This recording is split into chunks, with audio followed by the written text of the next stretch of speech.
옆에 분들하고 한번 먼저 인사를 나누십시다. 한 번 더 인사를 나누겠습니다.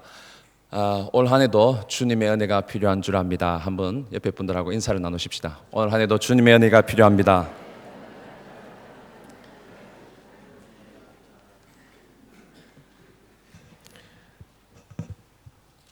저는 개인적으로 지난 2주 동안 쉽지 않은 시간이었습니다. 많은 일들이 있었지만 여러분들의 기도 가운데 예정한 대로 선교 일정을 무사히 마치고 돌아오게 되어서 하나님께 영광을 올려드립니다.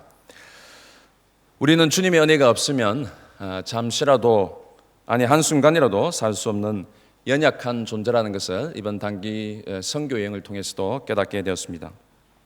때로는 우리 인생 가운데 전혀 이해할 수도 없고 알 수도 없는 사건 사고들을 당할 때에 우리는 삶의 본질적인 의미를 다시 한번 깊이 생각해 보게 됩니다. 내일 일을 알 수 없는 연약한 자들이기에 전적으로 주님의 은혜가 없이는 한순간도 살 수 없는 존재들이기에 올 한 해도 주님의 전적인 은혜만을 기대하는 저와 여러분이 되었으면 좋겠습니다. 새해가 되면 많은 사람들이 새해 새로운 결단을 하곤 합니다. 건강을 위해서 남성분들은 술, 담배를 끊겠다 하는 그런 분들이 있고요. 운동을 하겠다 결단한 분들이 있습니다.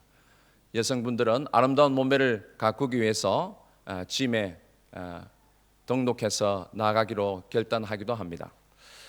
그러나 이런 육신적인 유익을 위해서보다 영적 유익을 위해서 여러분은 올해를 시작하시면서 개인적으로 어떤 결단을 하셨는지요? 2014년을 시작하면서 여러분이 이루기 원하시는 목표가 있다면 그것은 무엇인지요? 이 아침 시간 한번 생각해 보기를 원합니다.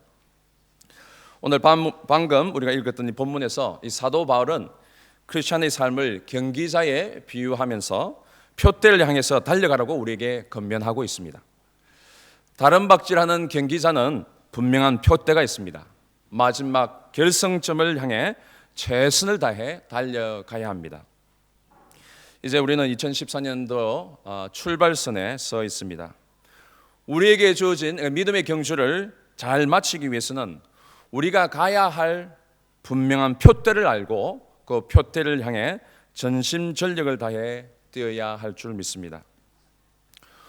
올해 우리 각자에게 그리고 교회적으로 하나님께서 보여주신 이 표대를 향해서 우리가 선한 경주를 잘 해가기 위해서는 오늘 이 아침 시간 세 가지를 잘 기억했으면 좋겠습니다. 오늘 하나님께서 한 해 동안에 보여주신 표대를 향해서 우리가 전심전력해서 잘 달려가려고 하면 첫 번째로 따라하시기 바랍니다. 뒤의 것은 잊어버려야 합니다. 제일 먼저 뒤의 것을 잊어버려야 한다고 13절에서 말씀하고 있습니다. 13절 다시 한번 보겠습니다. 형제들아 나는 아직 내가 잡은 줄 여기지 아니하고 오직 한 일 즉 뒤에 있는 것은 잊어버리고 라고 말씀하고 있죠. 여러분 사탄은 자꾸 우리가 과거에 얽매이게 합니다. 과거의 실수와 잘못에 사로잡혀서 죄책감을 갖게 합니다. 그래서 계속해서 앞으로 전진하지 못하도록 방해한다는 것이죠. 내가 이렇게 했더라면 오늘 이런 일이 생기지 않았을 텐데, 내가 이렇게 했더라면 오늘 이런 상황이 발생하지 않았을 텐데 라고 후회해 본 적은 없습니까? 과거의 것을 가지고 후회한들, 계속 아파한들, 그렇다고 해서 현재 상황이 달라질 것은 아무것도 없다는 것입니다. 과거의 잘잘못은 과거의 지나간 것으로 잊어버려야 한다고 말씀하고 있는 것입니다. 그리고 우리가 종종 하는 이야기 가운데 이런 말이 있습니다. 내가 한때는 잘 나갔어. 내가 한때는 몸매가 이러지 않았어. 내가 한때는 뜨거웠어. 그런 말을 우리가 종종 할 때가 있습니다. 뒤의 것에 집착하고 과거의 영광에 머물러 있는 사람은 한때는, 옛날에는 이런 말을 자주 사용하게 됩니다. 우리가 과거에 아무리 신앙생활을 잘했다 할지라도 오늘 내가 주님과 동행하지 않는다고 한다면 아무런 소용이 없다는 것입니다. 여러분 더 이상 내가 한때는 내가 이렇게 했더라면 이런 말 더 이상 사용하지 마시기 바랍니다. 신앙은 늘 현재의 행위입니다. 과거에 얼마나 화려했든지 상관없이 지금 내 모습이 중요하다는 것입니다. 올 한 해 하나님께서 부르신 그 부름의 상을 얻기 위해서 표대를 향해서 우리가 달려갈 때에 제일 먼저 뒤의 것은 다 잊어버리시는 저와 여러분이 되시길 간절히 바랍니다. 히브리서 12장 1절로 2절 말씀에 이렇게 말씀합니다. 이러므로 우리에게 구름같이 둘러싼 허다한 증인들이 있으니 모든 무거운 것과 얼매기 쉬운 죄를 벗어버리고 인내로서 우리 앞에 당한 경주를 하며 믿음의 주요 또 온전하게 하신 인 예수를 바라보자. 그는 그 앞에 있는 기쁨을 위하여 십자가를 참으사 부끄러움을 개의치 아니하시더니 하나님 보좌 우편에 앉으셨느니라. 달리는 경주마에는 이 양쪽 눈 쪽에 블라인드가 이렇게 쳐져 있습니다. 곁눈질하지 아니하고 다른 말 쳐다보지 아니하고 표대를 향해서 결승점을 향해서 집중해서 달려갈 수 있도록 블라인드가 쳐져 있다는 것입니다. 여러분, 우리 삶의 얼매기 쉬운 모든 죄를 벗어버리고 과거에 묶여있는 모든 짐을 벗어버려야 표대를 향해서 가볍게 전심전력 할 수 있게 되는 것입니다. 그리고 믿음의 주요 온전하게 하시는 예수님을 바라보며 우리 앞에 당한 경주를 잘 달려가는 2014년이 되기를 빕니다. 두 번째, 우리가 올 한 해 하나님께서 보여주신 표대를 향해서 선한 경주를 잘 달려갈 수 있기 위해서는 첫 번째는 뒤의 것을 잊어버려야 된다고 말씀했죠. 두 번째는 따라하십시오. 앞의 것을 잡으려고 달려가야 합니다. 13절을 보십시오. 오직 한 일 즉 뒤에 있는 것은 잊어버리고 앞에 있는 것을 잡으려고 라고 말합니다. 앞에 있는 것은 무엇입니까? 앞에 있는 것. What is ahead? 앞에 있는 것이 무엇입니까? 표대를 말합니다. 표대라는 것은 영어로 말하면 goal, 목표라는 것이고 방향을 말하고 vision을 의미합니다. 우리 신앙인에게서는 세 가지 중요한 삶의 표대가 있어야 한다고 생각되었습니다. 첫 번째 표대는 뭐냐니까 궁극적인 표대입니다. 우리 신앙인에게 있어서의 궁극적인 표대는 무엇입니까? 우리 신앙인에게 있어서의 궁극적인 표대는 예수 그리스도의 형상을 닮아가는 것입니다. 12절 13절 보십시오. 내가 이미 얻었다 함도 아니요 오직 온전히 이루었다 함도 아니라. 13절 형제들아 나는 아직 내가 잡은 줄로 여기지 아니하고 라고 사도 바울은 고백하고 있습니다. 사도 바울은 다메섹 도상에서 예수를 만난 이후 30년이 지난 이 서신서를 읽는 이때는 30년이 지난 시간입니다. 30년이 지난 그 시간에도 불구하고 그리스도를 더욱 온전히 알기를 갈망했기에 여전히 그리스도의 장성한 분량까지 그를 온전히 아는 데까지 내가 자라지 못했다고 고백을 하고 있는 것입니다. 믿음의 대선배인 사도 바울이 이렇게 고백했다고 한다면 저와 여러분은 말할 것도 없는 것입니다. 사랑하는 성도 여러분, 지난 10년을 한번 돌아보시기 바랍니다. 10년 전의 내 모습과 오늘 내 모습을 바라볼 때 여러분은 얼마만큼 주님의 형상을 닮아가고 있는지요. 올해는 작년보다 더욱 주님의 닮은 모습으로 변화되는 한 해가 되기를 간절히 축원합니다. 이것이 바로 주님이 원하시는 앞의 것을 향하여 달려가는 삶이라는 것입니다. 그래서 사도 바울은 내가 아직 온전히 잡은 줄로 여기지 아니한다라고 말씀하고 있는 것입니다. 우리는 계속해서 주님을 더 알아가는 데 자라가야 되고 주님을 닮아가는 모습으로 자라가야 된다는 것입니다. 그리할 때에 그 주님의 깊은 사랑에 감격하게 되고 그 주님의 깊은 사랑에 감격하여서 감사하는 자만이 주님께서 원하시는 그 부름의 상을 향해서 전심전력하여 표대를 향해 달려갈 수 있게 되는 것입니다. 이것이 우리 신앙에게 첫 번째로 필요한 궁극적 삶의 목표, 삶의 표대인 것입니다. 두 번째는 교회 공동체로서의 표대가 있습니다. 자, 첫 번째 궁극적 표대는 뭐라고 했습니까? 주님을 닮은 모습으로 성장해가는 것이고, 두 번째는 교회 공동체로서의 표대가 있습니다. 교회는 하나님의 공동체로서 함께 나아가야 할 방향성이 있다는 것입니다. 올해 하나님께서 우리 교회에게 특별히 그랜빌 이전을 앞두고 새로운 표대를 허락하셨습니다. 뭡니까? 올해 어떤 표대가 있습니까? 세계 중에 복이 되는 교회입니다. 즉 올해부터 우리가 다민족 교회를 세우는 사역을 시작하게 됩니다. 지금 시드니 땅에는 세계 모든 민족이 다 들어와 있다고 해도 과언이 아닐 것입니다. 집안에서 사용하는 언어만 해도 200개 언어가 넘는다고 합니다. 자, 집안에서 영어 외에 사용하는 언어가 200개가 넘는다고 하면 전 세계 모든 민족이 이미 이 땅에 다 들어와 있다는 것이죠. 세상이 엄청나게 지금 변화하고 있습니다. 빠른 속도로 변화하고 있는데 한국 땅만 해도 160만 명의 다민족들이 지금 함께 살아가는 그런 다민족 다문화 사회가 되었습니다. 한국이 이렇게 변화했다고 한다면 세계 곳곳에 메가시티, 대도시들은 말할 필요가 없습니다. 전 세계 열방들이 다 들어와 있다는 것이죠. 자, 사도행전에 보면 핍박을 피해서 안디옥까지 갔던 유대인 디아스포라의 기록을 보게 됩니다. 이 유대인 우리 그리스도인들이 처음에는 안디옥까지 핍박을 피해서 갔지만은 그리스도의 도를 어떻게 해요? 유대인들에게만 전했다고 말씀하고 있습니다.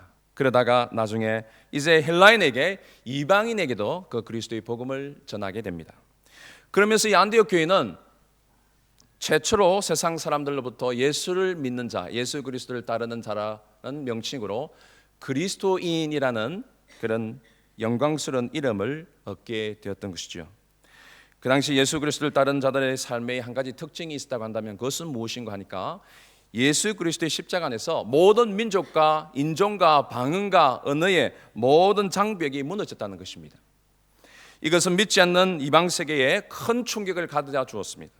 바로 복음은 세상에서 원수가 되었던 민족적, 인종적, 역사적 관계가 깨어지고 그 안에서 그리스도 안에서 한 가족이 되는 것입니다. 복음의 능력은 문화와 언어의 장벽도 뛰어넘는 것입니다. 복음의 능력은 주인과 종의 관계도 무너져 그 안에 한 형제 자매로서 한 가족으로서 회복되어지는 것입니다. 이것이 바로 다민족 교회 안에서 이루어져야 될 사건이라는 것입니다. 복음이 이렇게 모든 민족과 인종과 언어와 문화를 초월해서 하나 되게 될 때에 세상 가운데 능력 있게 역사하게 될 줄 믿습니다. 이것이 바로 우리가 꿈꾸는 다민족 교회입니다.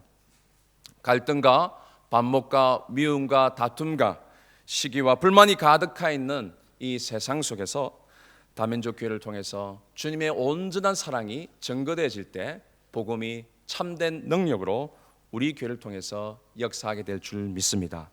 이를 위해서 적극적으로 우리가 함께 기도해 주시고 함께 동력해 주시길 빕니다. 이것은 단지 몇몇 관심 있는 사람들만이 하는 일이 아닙니다. 교회 공동체가 함께 표대를 가지고 나아가니 함께 달려갈 때에 이 일이 이루어지게 될 줄 믿습니다. 지금 코리안 디아스포라 교회가 여러분 전 세계 몇 교회가 되는 줄 아세요? 전 세계에 흩어져 있는 코리안 디아스포라 교회가 5,000개에서 약 5,500개 정도를 보고 있습니다. 전 세계 어딜 가든지 한국 교회가 없는 곳이 없어요. 190개가 넘는 교회 어느 곳이든 가보세요. 거기에 한국 교회가 있습니다. 이번에 베트남에도 캄보디아에도 제가 방문하는 가운데 한국 교회가 프놈펜에도 한 10군데가 있더라고요. 선교사들이 세운 그 현지인들을 위한 교회가 아니고요. 한국 사람들만을 위한 한인 교회가 1군데 이상 세워져 있는 것을 보게 됩니다. 미국에는 얼마나 있는 줄 아세요? 미국에는 200만 한국 사람들이 지금 흩어져 있는데 그중에 한인 교회가 3,500개가 넘습니다. 자, 그런데 여러분 놀라운 것은 그 캄보디아 프놈펜만 해도 한국 식당이 제가 조사를 해보니까 70개가 넘는 것을 알게 되었어요. 한국 사람들은 10,000명이 채 되지 않습니다. 사는 사람들이 10,000명이 되지 않는데 이 70개의 한인 식당들이 한국 사람들만을 대상으로 식당을 운영한다고 가정해 보십시다. 한국 식당에 미래가 있습니까? 없어요. 여러분 영적으로는 마찬가지입니다. 우리 교회가 전 세계 하나님께서 흩으신 데는 분명한 목적과 계획이 있는 줄 믿습니다. 그런데 흩어져서도 여전히 우리가 한국인들에게만 그리스도의 도를 전한다고 한다면 주님이 우리를 열방 가운데 흩으신 뜻을 전혀 깨닫지 못하고 있는 것입니다. 우리 주님은 모든 열방이 주님의 구원의 자리에 나오기를 기뻐하시는 줄 믿습니다. 이 다민족 교회를 통해서 열방이 구원받고 예수 믿을 뿐만 아니라 그들이 예수 그리스도의 제자가 되어서 자신의 민족을 살리는 선교사로 재파송되는 그것이 다민족 교회의 사역의 궁극적인 목표인 것입니다. 여러분, 제가 이제 다시 캄보디아 땅에 들어가서 베트남 땅에 들어가서 언어를 배우고 문화를 알고 사역을 시작하려면 최소한 5년 이상을 준비해야 합니다. 그러나 이 땅 가운데 이미 들어와 있는 베트남인, 캄보디아인을 통해서 그들로 하여금 자신의 민족을 향해서 나아가게 될 때에 저희들보다 더 큰 사역의 열매를 갖게 될 수 있다는 것입니다. 그러므로 이 다민족 교회 사역은 앞으로 이 중앙교회를 통해서 정말 하나님이 기뻐하시는 축복의 통로로 열방을 살리는 놀라운 은혜의 역사의 도구로 사용되어지게 될 줄 믿습니다. 이 다민족 교회 가운데 드려지는 예배는 코리안 스타일도 아닙니다. 한국적 예배도 아니고 영어로 드린다고 해서 우리 EM 젊은이들이 드리는 예배의 스타일도 아닐 것입니다. 새로운 다양한 민족들이 다양한 문화로 다양성을 표출할 수 있는 새로운 형태의 예배가 될 것입니다. 이 예배 가운데 하나님의 강력한 임재가 있고 천국의 은혜가 임함으로 말미암아 그곳에 모이는 모든 열방이 예수 그리스도를 경험하고 맛보며 누리는 그런 축복된 예배가 될 수 있도록 함께 중보해 주시기를 소원합니다. 세 번째로 우리 신앙인에게 가져야 될 표대가 한 가지 되어 있습니다. 자, 첫 번째는 뭐라고 했습니까? 궁극적인 표대가 있죠. 궁극적인 표대는 예수 그리스도를 닮아가는 것입니다. 두 번째는 교회적 공동체로서 우리가 함께 동일한 방향으로 나가야 될 교회적 공동체로서의 표대가 있습니다. 이 첫 번째와 두 번째의 근거로 해서 세 번째, 우리 각 개인에게 믿음의 분량대로 주어진 표대가 있습니다. 개인적 표대가 있습니다. 여러분, 사람은 20대에 할 일이 있고요, 30대, 40대에 할 일이 있습니다. 50대, 60대에 할 일이 있는가 하면 70대, 80대, 90대, 아니 100대에 할 일이 있는 줄 믿습니다. 살아있지만 표대가 없는 사람, 가야 될 방향성을 알지 못하는 사람은 몸은 살아있는지 모르지만 이미 죽은 자들입니다. 그러나 주님 안에서 새로운 꿈을 꾸는 사람들은 절대 늙지 않은 줄 믿습니다. 여러분, 갈렙을 보십시오. 85세에 새로운 땅을 향해서 믿음의 표대를 세우고 달려갔습니다. 절대 나의 핑계를 대지 마시기 바랍니다. 나는 이제 나이가 들었어, 혹은 나는 너무 어렸어, 이런 말 하지 마시기 바랍니다. 문제는 나이의 문제에 있는 것이 아니라 비전의 문제에 있는 것입니다. 방향성의 문제에 있는 것입니다. 하나님께서 우리 각자에게 주시는 표대를 확고히 붙잡으시기 바랍니다. 아직 주님께서 주시는 분명한 개인적인 표대가 없는 분들은 오늘부터 그렇게 기도하시기를 바랍니다. 주님, 제 나이에 걸맞는 구체적인 내 삶의 표대를 허락하여 주시옵소서. 주님께서 주시는 비전과 표대가 있는 사람들은 절대 흔들리지 않고 주님께서 주신 그 부름의 상을 향해서 달려갈 수 있게 되는 것입니다. 여러분, 표대를 향해서 달려가려면 첫 번째 뭐라고 했습니까? 뒤의 것은 잊어버려야 한다고 말씀했습니다. 두 번째는 표대를 향해서 달려가려면 어떻게 해요? 앞의 것을 붙잡아야 한다고 말씀합니다. 이제 마지막 크게 세 번째로 표대를 향해서 우리가 달려가기 위해서는 한 가지 더 기억해야 할 것이 있습니다. 그것은 무엇인가 하니까 상이 있음을 기억해야 합니다. 하늘에 상이 있다는 것입니다. 우리가 이것을 알고 달려갈 때, 주님 일을 할 때 지치지 않게 되는 것입니다. 끝까지 완주할 수 있게 됩니다. 14절 말씀을 한번 다 같이 읽어보겠습니다. 14절 말씀 시작. 표대를 향하여 그리스도 예수 안에서 하나님이 위에서 부르신 부름의 상을 위하여 달려가노라. 우리의 싸움은 허공을 치는 것과 같지 않습니다. 거기에는 분명한 목표가 있고 가야 할 방향이 분명하다고 성경은 말씀합니다. 열심히 믿음의 경주를 마친 자들에게는 하늘의 상이 있다고 성경은 약속하고 있습니다. 헨리 모리슨하는 선교사와 아내가 40년 동안 아프리카에서 선교 사역을 마치고 고향으로 돌아올 때입니다. 그때 마침 루즈벨트 대통령과 수행은이 같은 배를 타고 이제 뉴욕의 한 항구에 도착하게 되었습니다. 뉴욕항에 도착하니까 레드 카페트가 이제 깔리면서 군악대의 빵빠레가 울리기 시작합니다. 루즈벨트를 환영 나온 모든 시민들이 한호성을 지르며 그분을 환영합니다. 그런데 이 노부부 40년 동안 하나님 일을 위해서 열심히 사역하고 이제 은퇴하여서 고향으로 돌아오는 그들에게는 한 사람도 마중나온 사람이 없었습니다. 모리슨 선교사 이 노부부가 그 상황을 보면서 마음에 많은 낙심이 되어서 모리슨 선교사님이 아내에게 그렇게 이야기합니다. 어떤 사람은 휴가를 다녀오는데도 이렇게 많은 사람들이 대환영을 하는데 우리는 하나님 일을 한다고 지난 40년 동안 열심히 달려왔지만 우리를 환영하는 사람은 한 사람도 없구려. 그렇게 아내에게 고백을 하는 순간 성령께서 우리 모리슨 선교사님의 어깨를 치시면서 세미한 음성으로 그 마음에 그런 말씀을 들려주십니다. 사랑하는 아들아, My dear son, you haven't arrived home yet. 사랑하는 내 아들아, 너는 아직 고향에 도착하지 않았어. 사랑하는 아들아, 아직 너는 고향에 도착하지 않았어. 내가 본향인 고향에 도착할 때에 레드 카페트가 아니라 황금길을 깔아주마. 내가 그곳에 도착할 때에 군악대의 빵빠레가 아니라 천군 선사의 나팔 소리와 함께 내가 달려가서 너를 맞이하마. 사랑하는 내 아들아, 너는 아직 고향에 도착하지 않았단다.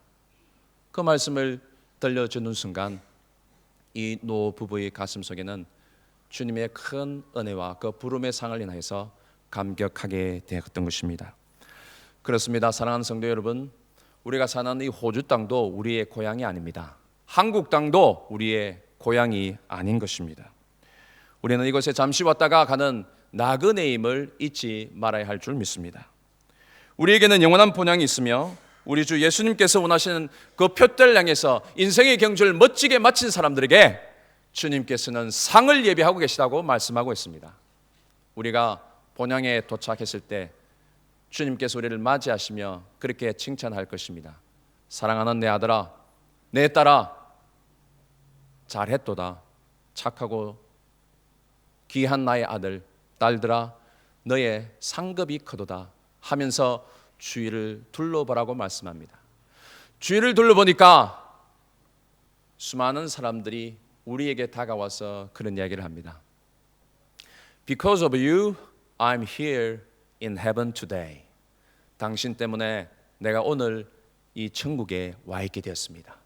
당신 때문에 당신의 삶과 그 복음의 말씀을 통해서 내가 영생을 얻게 되었고 오늘 이 천국에 와 있게 되었습니다. 그런 고백을 듣는 순간 얼마나 감격스러울지 저는 한번 생각해 보게 됩니다. 사랑하는 성도 여러분, 우리가 천국에 갔을 때 받게 될 가장 큰 상급은 무엇일까요? 바로 당신 때문에 제가 오늘 이 자리에 있게 되었습니다 라는 고백을 듣는 그들이 바로 저와 여러분의 가장 귀한 영광이요 상급이 되어질 줄 믿습니다. 그래서 사도 바울은 고린도전서 15장 58절에서 이렇게 우리들을 격려하고 있습니다. 그러므로 내 사랑하는 형제들아, 견실하며 흔들리지 말고 항상 주의 일에 더욱 힘쓰는 자들이 되라. 이는 너희 수고가 주 안에서 헛되지 않은 줄 알미라. 여러분, 우리가 주님 안에서 한 모든 수고 헛되지 않은 줄 믿으시기 바랍니다. 주님의 분명한 기업과 상급이 있다는 것입니다. 여러분, 코카콜라 회사를 잘 아시죠? 코카콜라 회사도 전 세계 어디 가든지 없는 곳이 없습니다. 가 있지 않은 곳이 없어요. 근데 이 코카콜라 회사의 표대가 얼마나 높고 넓고 깊은지 한번 들어보시기 바랍니다. 이 코카콜라 회사의 캐치프레이즈는 이것입니다. 세상 모든 사람들의 피 속에 코카콜라가 흐르게 하라라는 것입니다. 무슨 말이죠? 세상 모든 사람들의 피 속에 코카콜라가 흐르게 하라. 이 표대를 성취하기 위해서 한 번은 코카콜라 회장이 신년 연사에서 이런 이야기를 한 적이 있습니다. Yesterday is history. 어제는 지나간 과거입니다. Tomorrow is mystery. 내일은 미스테리입니다. Because we don't know what will be happening tomorrow. 왜냐하면 내일 우리는 어떤 일이 일어날지 아무도 알지 못하기 때문입니다. But today is a present. 그러나 오늘은 현재입니다. So people used to say present is a present. 그래서 사람들이 말하기를 오늘을 가리켜 선물이라고 말합니다. 여러분, 결국 중요한 것은 오늘입니다. 과거가 중요한 것이 아니라 오늘 내 모습이었다는지, 오늘 주님 앞에 섰을 때 우리 모습이었다는지 중요한 것은 오늘이라는 말씀입니다. 왜냐하면 오늘이 바로 내일을 만들어 가기 때문이죠.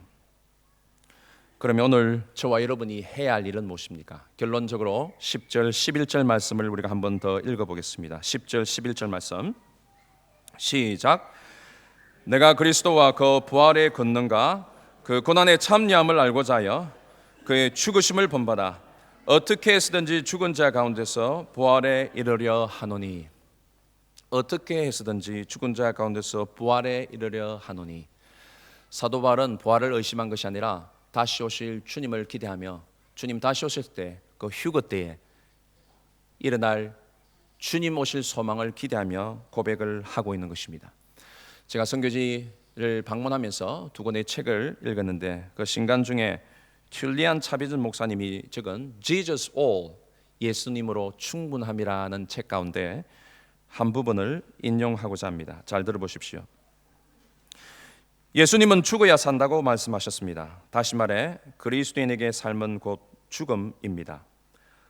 자신의 사소한 안위, 영혼을 갉아먹는 안일, 자신만의 취향, 이기적인 특권의식을 날마다 죽이고 훨씬 더 숭고한 것을 위해 사는 것입니다. 그럴 때 우리는 더 평안하고 안전해집니다. 하나님은 스스로 아무것도 아니라고 고백하는 사람들을 통해서 모든 역사를 행하십니다. 반면 자신이 전부라고 생각하는 사람들을 통해서는 아무런 역사도 행하시지 않습니다. 다시 한번 잘 들어보세요. 하나님은 스스로 아무것도 아니라고 고백하는 사람들을 통해서 모든 역사를 행하십니다. 반면 자신이 전부라고 생각하는 사람들을 통해서는 아무런 역사도 행하시지 않습니다. 사랑하는 성도 여러분, 2014년 주님께서 기뻐하시는 경주자로 믿음의 경주를 잘 마치기 위해서는 뒤의 것을 잊어버려야 합니다. 앞의 것을 붙잡으려고 전심전력해야 할 줄 압니다.